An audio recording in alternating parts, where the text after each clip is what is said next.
Masjid dan surau adalah pusat kehidupan komuniti, tempat untuk beribadah dan berkhidmat kepada masyarakat. Tetapi, bagaimana jika pengurusan masjid anda menjadi lebih efisien dan teratur melalui teknologi?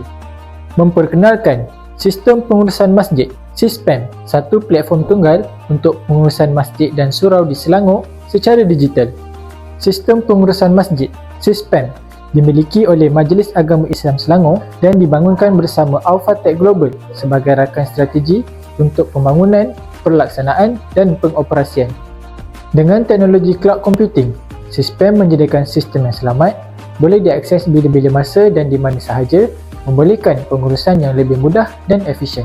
SISPAM berkonsepkan langganan tahunan, memastikan ia bukan hanya mampan tetapi juga mampu milik bagi setiap masjid dan surau di Selangor. Marilah kita teroka dengan lebih mendalam sistem pengurusan masjid.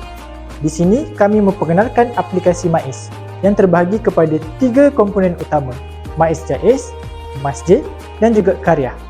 Komponen pertama di bahagian MAIS Jaiz. Di sini, admin masjid membuat pendaftaran pertama kali untuk langganan SISPAM.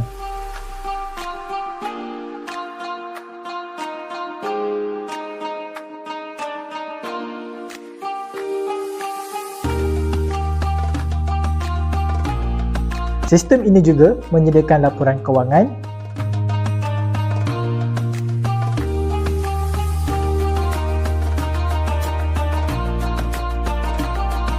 portal pentadbiran serta dashboard yang memberikan gambaran keseluruhan aktiviti masjid. Komponen kedua, bahagian masjid. Admin masjid boleh menguruskan kewangan,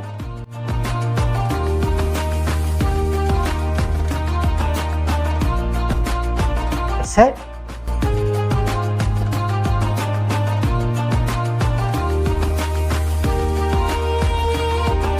perolehan,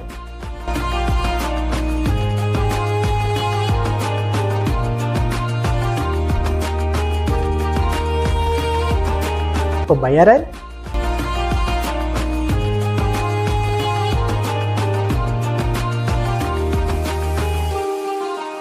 dan semua manusia dengan mudah melalui aplikasi ini.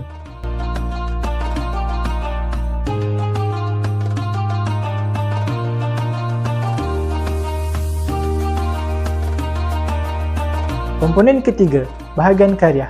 SISPAM menawarkan pengurusan kebajikan, imarah, khairat kematian, profil karya, dan lain-lain fungsi seperti tasbih digital, arah kiblat, ceramah digital dan banyak lagi.